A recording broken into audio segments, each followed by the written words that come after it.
tukoye namboza katika kagweko tukoye mutegera beba mwecho beba tutokanya tena cha kiyambi tesimulese mu bino katika kagweko bamwecho bakirala tumukoye myaka 25 tokala katakata tumukoye bamutusi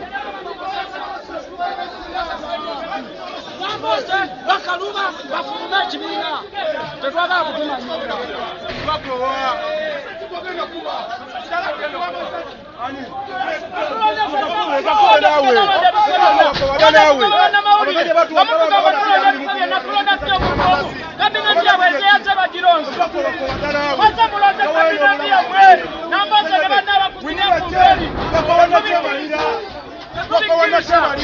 twagala nkyukakyuka kutako natebalira mu kibuga bakyebiga nedda batuwami baana banyabira biri bugumu ate mukunanyira banyira mulya mutuwayo bulamu baffe muteka wa life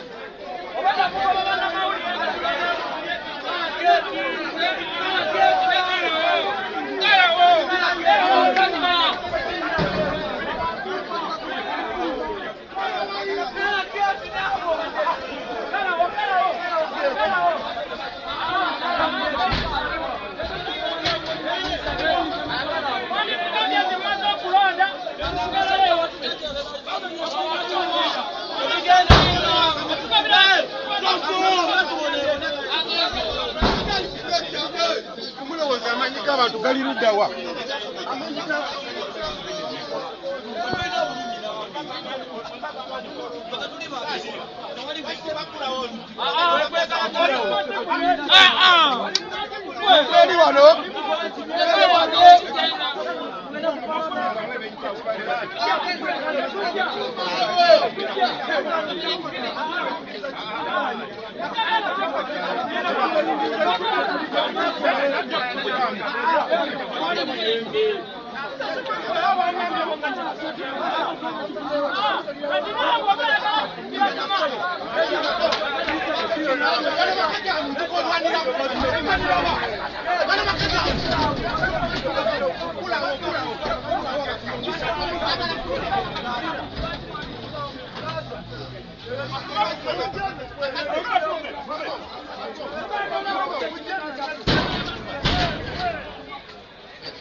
abasajja batuyiganya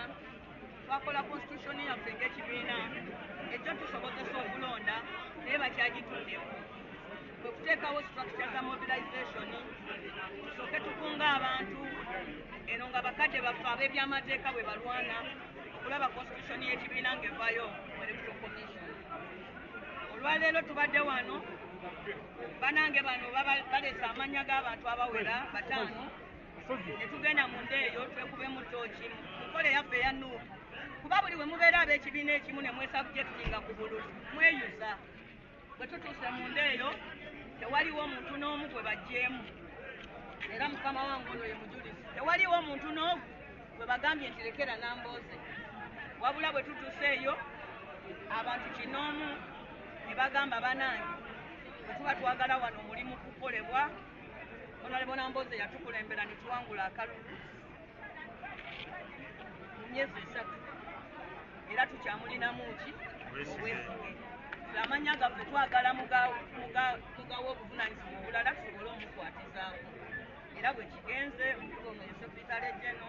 Kyala Nabukera ye Vice Mami Bakaluba ye muwanika mukulu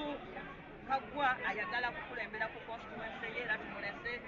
ombi ne mukulu Kiwanuka tugenda kulaba nabo nga tutuuka eyo nabo babuildinga consensus kuba bonna tubeetaaga tukyetaaga ba leaders bangi mu kalulu ke tugendamu singa Museveni atuleka ne tugenda mu kalulu akaliwo tujja kwetaaga ba candidate miliyoni 3 mu Uganda bwe tuba nga tugenda kusimba omuntu ku buli kifo n'olwekyo tukyetaaga abakulembeze bangi nnyo nnyo nnyo empapula zino ze nnina buli alondeddwa mu ofiisi wano ate agenda kubeera ne sub committee kati obuvunaanyizibwa bwange kutunula mu bammemba bonna mu disitulikiti tulabe nga tujjuza nga tulina olukiiko lwange tujjuze sub committees zino tusimbule. Nze kino nno nkikoze lwa kwewaayo bw'ogamba Nambooze nti kulembera disitulikiti ndowooza mba under deployed mba under deployed naye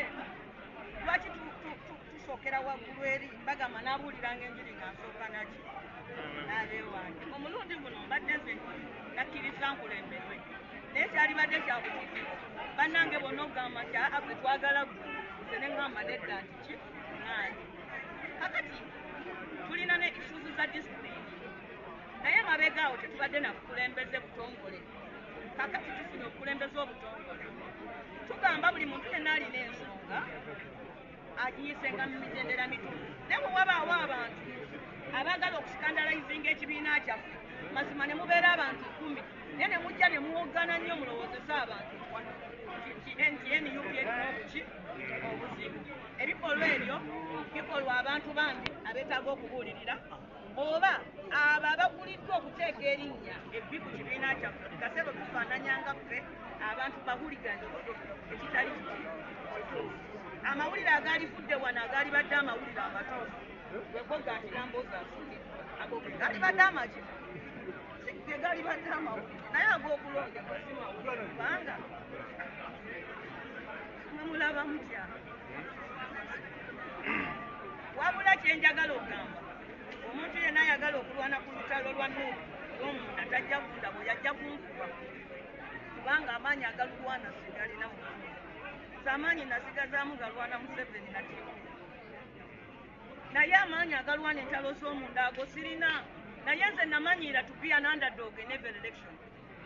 eyo ye mistake ba opponent bange gye bakola buli kaseera they treat me as an underdog oba mulaba akalulu ka wano buli mulundi anesimbako yankuba